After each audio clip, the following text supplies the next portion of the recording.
नमस्कार, मेरो नाम ओम प्रकाश खड्का। आज हामी घोरै उपमहानगरपालिकाको 14 नम्बर वाडा स्थित यो जो टिकटक पार्क झिङ्गोराको चाहिँ टिकटक पार्कमा आएका छौँ र आज हामी चैते दसैँ विशेष यो चाडपर्वलाई चाहिँ हामी सबै रोल्पालीहरू एकजुट भएर यो घोरै 14को जुन झिङ्गोरा तोलमा जो 10 वर्ष जनयुद्धमा सादर प्राप्त गर्ने महान शहीदहरूको यहाँ शालिग पनि रहेछ। यो शालिग टुटफोट भएको रहेछ। हामी त्यही शालिगको अगाडि बसेर आफ्नो चाहिँ केही साङ्गीतिक कौशलहरू प्रस्तुत गर्ने जमर्कोमा छौँ र म सबैले चाहिँ हाम्रो कलाकार मित्रहरूले परिचय गर्न चाहन्छु।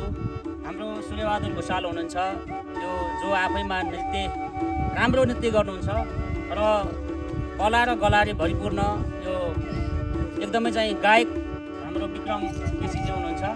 त्यस्तै गरी गायिका मनसरी घरती हुनुहुन्छ र हार्मोनियममा एकदमै मिठो साथ दिएर आफ्नो प्रस्तुत गर्न लाग्नुहुन्छ माया पुन र गायिका हाम्रो सुप्रिया थापा मगर हुनुहुन्छ र बाँसुलीमा मिठो साथ दिँदै हुनुहुन्छ झकास थापा मगर र अर्का मादलमा साथ दिँदै हुनुहुन्छ हाम्रा चित्रा कुमारी पुन मगर र हामी अहिले यो झिङ्गोरा तोल विकास संस्थाको अगाडि बसेर हामी पुरानो गीत जो भगवान भण्डारी र लक्ष्मी न्यौपानेको गीत फुलमा भमरा गीत गाउन गएका छौँ।